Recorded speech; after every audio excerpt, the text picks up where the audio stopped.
Question number 17. Sir, question number 7.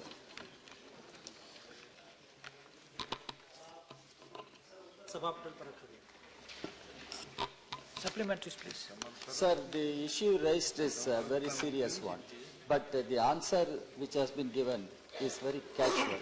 Sir, Bengal Chemicals and Pharmaceutical Works Limited is a public sector drug company. HAL is a public sector drug company. IDPL is a public sector company. Why these public sector drug companies should be privatized? And the answer says it is done on the advice of Niti Aayog. Sir, Niti Aayog, people say it is National Institute for Transforming India. Actually, it is acting as National Institute for transferring public assets to private sector. That is what, sir. Public health must be priority of the government, sir. You understand? People do not have equitable access to health care.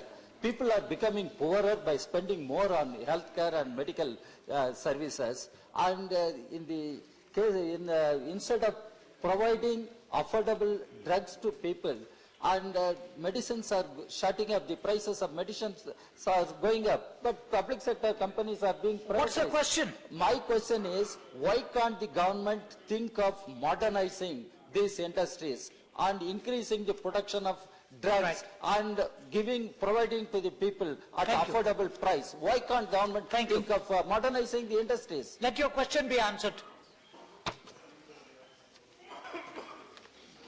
Sir, जो दो सार्वजनिक company BCPL and एक ये दो जो सार्वजनिक company है HAL, ये दोनों फार्मास्यूटिकल्स कंपनी है. सर, नीति आयोग ने सिफारिश की है, कुल मिलाकर 74 PSU है. वो 74 PSU जो सीक हुए हैं, सीक को रिवाइवल करने के लिए भूतकाल में कोशिश की गई थी और ये कोशिश सफल नहीं रही.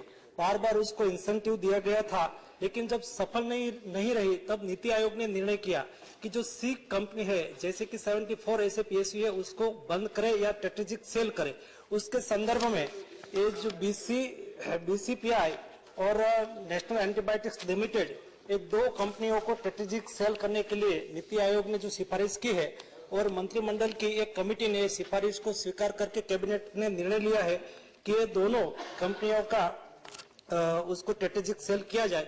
वैसी तरह से सर, यहाँ जो बात हुई है, कंपनी का एस्टेब्लिशमेंट इसलिए हुआ था जब देश आजादी के बाद, जब फार्मास्यूटिकल्स इंडस्ट्रीज नहीं हुई थी और डेवलप नहीं हुई थी और जनता को एसेंशियल मेडिसिन कम रेट में मिले, उसके लिए ये हुई थी. और बाद में जब समय बदलता रहा, बदलते समय के साथ नंबर ऑफ कंपनीज आज मार्केट में है और नंबर ऑफ कंपनी मार्केट में है और समय समय पर उसकी कंपटीशन में हमारे गवर्नमेंट कंपनी ठीक नहीं रही है, इसलिए वो घाटा में चली जा रही है. घाटा को फिलफिल करने के लिए सरकार ने 2 बार 3 बार कोशिश की, सक्सेस नहीं हुए. और जनता को एफोर्डेबल मेडिसिन मिले, उसके लिए हमारा सरकार का कमिटमेंट है. और इसलिए NPPA के माध्यम से आज हमने 700 से अधिक मेडिसिन का सीलिंग प्राइस हमने फिक्स कर दिया है और प्रधानमंत्री जन औषधि केंद्र के माध्यम से आज सारे देश में हम number of medical store open करें, वहां 50% से कम रेट में मेडिसिन हम उपलब्ध करा रहे हैं, इसलिए निर्णय किया गया. Thank you. Second question. Good. Sir, I don't agree with this answer. In fact, government is deliberately making public sector units sick and put them on strategic sale. Having said this, I am asking you, sir, through you, in 2013, the Parliamentary Standing Committee for the Department of Pharmaceuticals, headed by Mr. Shantakumar, I am reading, sir, recommended so as to make available an adequate supply of generic essential medicines for public health services. The committee's logic was that this had become necessary as private companies were not the answer to the need of the adequate supply of essential affordable generics. And the committee said the sick units must be revived. The sick units must be revived. What effort you made as a government? I am asking you. It is Parliamentary Standing Committee's report. have you given any respect for the Parliament Standing Committee's recommendation? Instead of reviving sick units, you further make them sick and trying to sell the public sector units. What do you want to do in this country if public sector is broken and destroyed like this? That is the strength of our economy, strength of our system. Thank you. Let it be answered. Sir ये जो सार्वजनिक company है हमारा समय में सीख नहीं हुई है सर। HAL है वो सर 1997 से ये सीख हुई, 1992 में सीख हुई।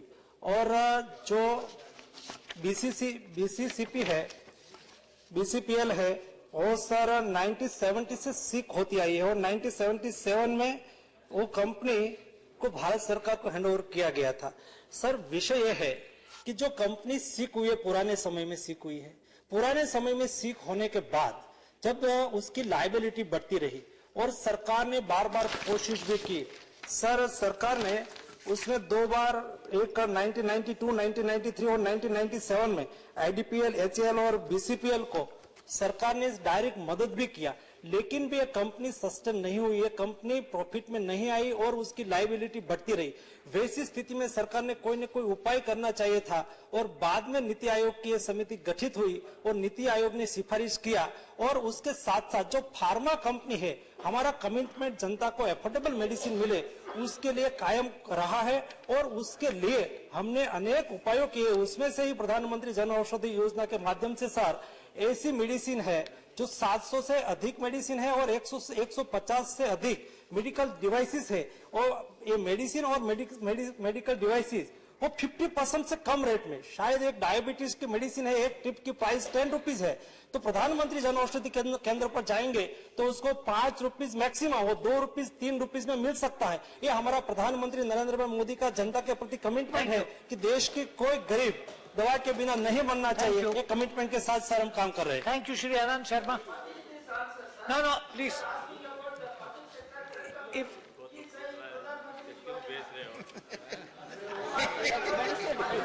दवाई देना है ना, आप कंपनी चलाना चाहते हैं, ये दवाई देना चाहते हैं। Sharma Sahab. Sir, the minister's answer is not satisfactory. Pharmaceutical is an important national subject, particularly the production of medicines, life-saving medicines and their availability. Sir, there have been concerns over the years that there's an effort being made to acquire Indian pharmaceutical production capacities by entities, not in this country, but foreign entities. Therefore, a conscious view was taken, sir, earlier, the government, that when it comes to the FDI and when it comes to acquisitions of critical pharmaceutical, oncology and injectables and vaccines, we will not allow more than 26% to protect the national capabilities and assets. At the same time, FIPB will scrutinize any attempt where FDI or investment coming from foreign shores is more than the threshold which may threaten India's own production capacities. Now, sir, two things have happened. What's And the question? I'm linking it to the question, sir.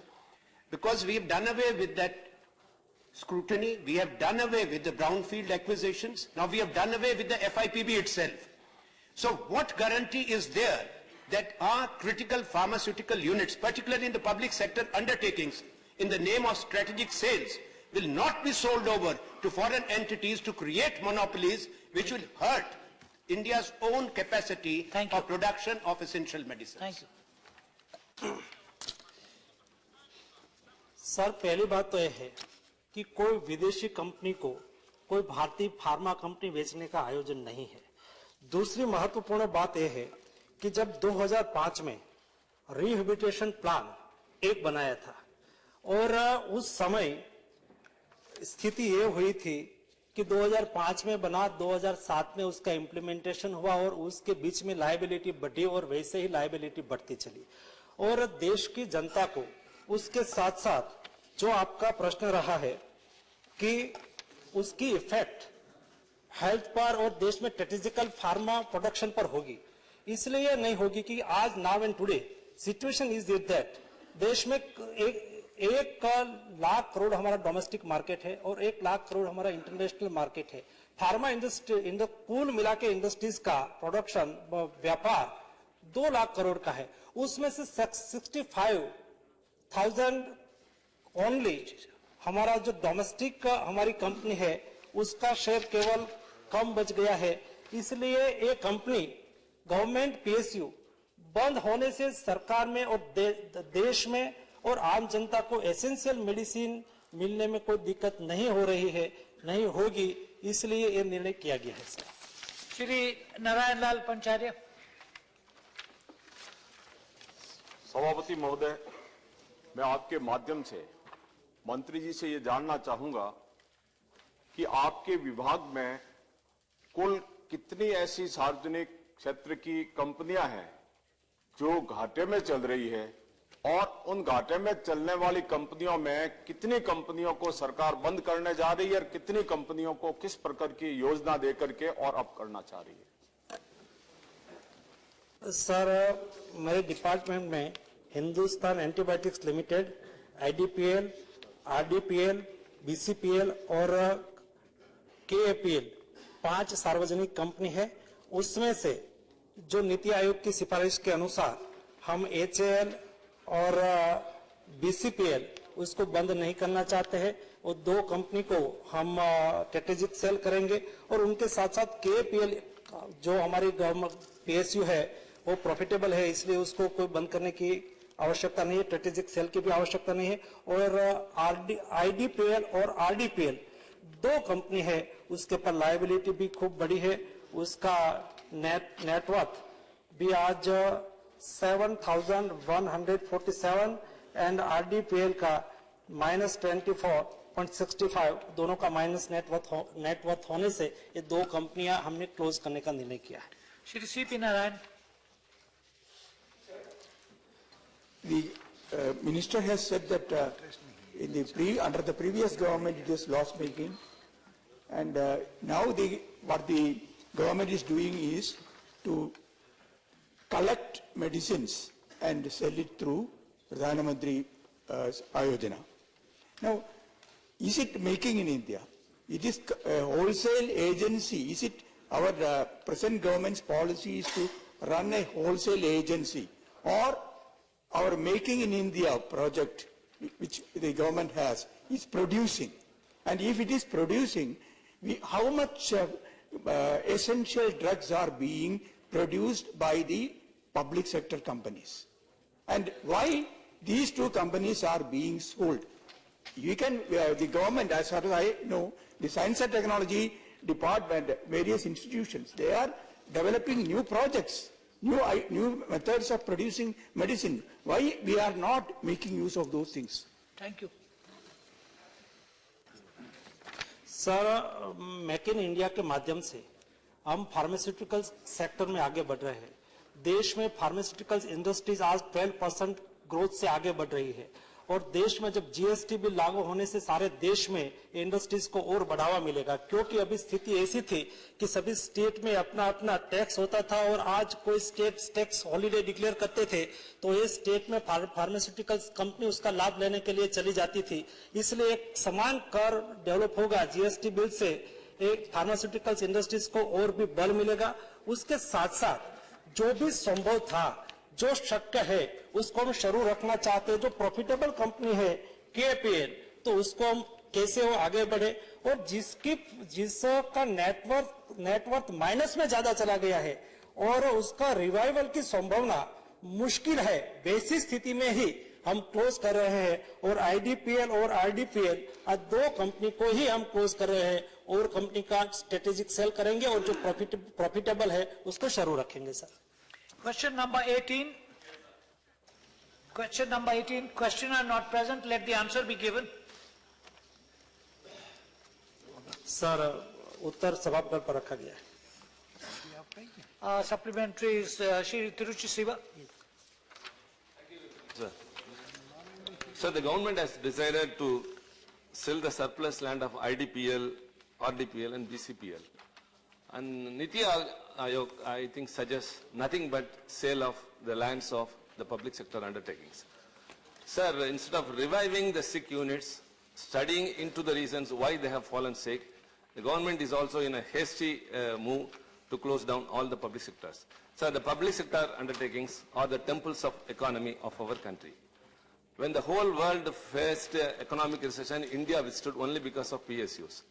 Instead of reviving, sir, since I was the chairman of the Parliamentary Standing Committee on Industry, our study revealed that the reason for the sickening of the PSUs is mainly mismanagement and non-upgradation of technology. So instead of concentrating on that side, why the government is in a haste to shut down these PSUs, and there should be a coordination between the DPE and the concerned ministries which should safeguard the PSUs as well as the employees. The non-pay revision of the employees also brings in a low morale, sir. So I think the government has to concentrate more on reviving and the resilience of the public sector undertakings, and what are the steps they have to take instead of taking all the suggestions given by the Niti Ayog. Thank you. Sir मैं जब पहले बताया हमको कोई government PSU बेचने में रुचि नहीं है, लेकिन ऐसे पीएसयू है जिसको रिवाइवल करना मुश्किल है, रिवाइवल करने में दिक्कतें हैं, वैसी स्थिति में हमने कोई जल्दबाज नहीं की है। उसके पर विस्तार से विचार विमर्श किया गया है। नीति आयोग ने जो सिफारिश की, वो सिफारिश को ग्रुप्स ऑफ मिनिस्टर ने विस्तार से उस पर डिस्कस किया है और ग्रुप ऑफ मिनिस्टर ने बाद में कैबिनेट को रिकमेंडेशन किया है, और वैसी कंपनी के लिए ही रिकमेंडेशन किया गया है कि जिसको सर्वाइवल करना बड़ा मुश्किल है, वैसे ही पीएसयू को हम क्लोज करेंगे। और जब थोड़ी सी भी संभावना है, वैसे पीएसयू को हम स्ट्रेटेजिक सेल से उसके साथ भागीदारी बनाए रखने के बाद उसके साथ काम करेंगे, और उसमें काम करने वाले कर्मचारी और उसके हितों के संदर्भ में भी हमने विस्तार से विचार किया है। हमने भी, हमारी मिनिस्ट्री ने भी ये विचार किया है कि जब उसकी स्ट्रेटेजिक सेल हो या क्लोज हो, जब क्लोज हो तब उसकी सब एम्प्लॉइज है, उसकी लायबिलिटी है, उसका ध्यान रखा जाए, उसको VSR जब नियमों के अनुसार दिया जाए, और जिसका स्ट्रेटेजिक सेल होगा सर, स्ट्रेटेजिक सेल की स्थिति में जो कर्मचारी VRS लेना चाहे उसको VRS दे, उसकी सभी की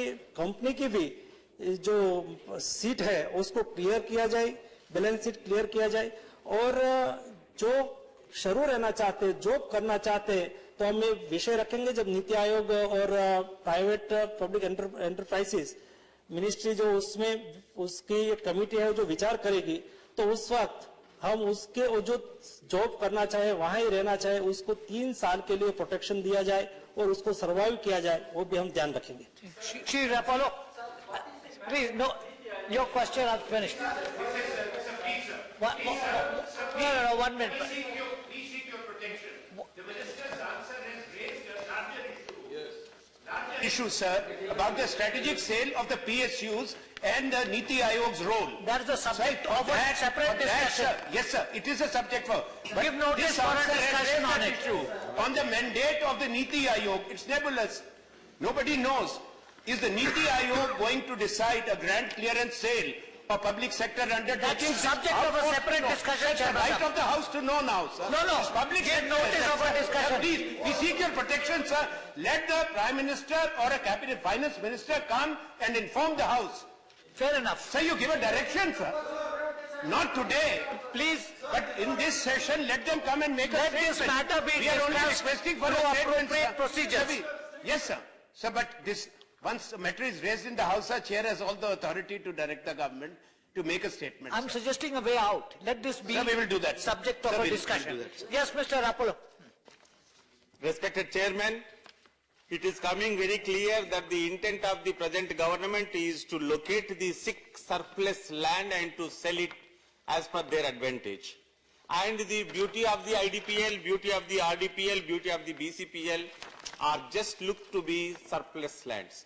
Wherein I would like to mention one important point that Ayush-like units are in search of government land to install the production units, the Ayurvedic, Unani, homeopathy of the union government are in search of lands to establish their production units, whether the ministry would consider to give such surplus lands to Ayush Ministry to expand the Ayush product production. All right.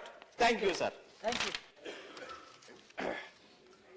जो उन्होंने जब ये विषय से मेरा ministry का consult है तब हमने जो हमारे सिक यूनिट है और सिक यूनिट की लायबिलिटी पूरी करने के लिए लैंड की बिक्री करने की बात की है, उसमें हम उसकी जो बैलेंस शीट है उसको क्लियर करने के लिए जो आवश्यकता होगी इतनी ही लैंड को सेल करेंगे और वो भी लैंड कॉम्पिटिटिव बिडिंग से Please sit down. Let it be answered. वो भी लैंड हम कॉम्पिटिटिव बिडिंग से गवर्नमेंट एजेंसी को सेल करेंगे। हम कोई प्राइवेट व्यक्ति को देने वाले नहीं है, पारदर्शिता से उसको सेल करेंगे और इतनी ही लैंड को सेल करेंगे जिसमें हमारे एम्प्लॉइज और कंपनी की सब लायबिलिटी खत्म हो, उसका ही हम सेल करेंगे sir. Thank you, Shri Lal Singh Bhadodia. माननीय अध्यक्ष जी, मैं आपके माध्यम से मंत्री जी को पूछना चाहता हूं कि देश की प्रजा को सस्ते दामों में दवाइयां उपलब्ध कराने का महत्वपूर्ण निर्णय जो सरकार ने लिया है, तो ऐसे समय में जब दवाइयां बनाने के लिए और डेवलपमेंट के लिए ये जमीन बेचने के बजाय उसे भविष्य के डेवलपमेंट के लिए रिजर्व रखी जाए, ऐसा कुछ सरकार कर सकती है? Thank you.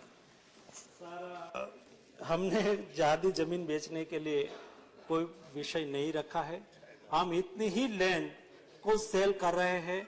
जो लैंड हमारा सीक यूनिट जो क्लोज हो रहे हैं और स्ट्रेटेजिक सेल करना है, वो यूनिट के सभी लायबिलिटी खत्म हो, पूर्ण हो, इतनी लैंड हम सेल करेंगे। बाकी की लैंड वो सरकार के पास ही रहेगी, कंपनी के पास ही रहेगी और आवश्यकता के अनुसार सरकार जो नीति बनाए उसके अनुसार उसका उपयोग हो सकता है।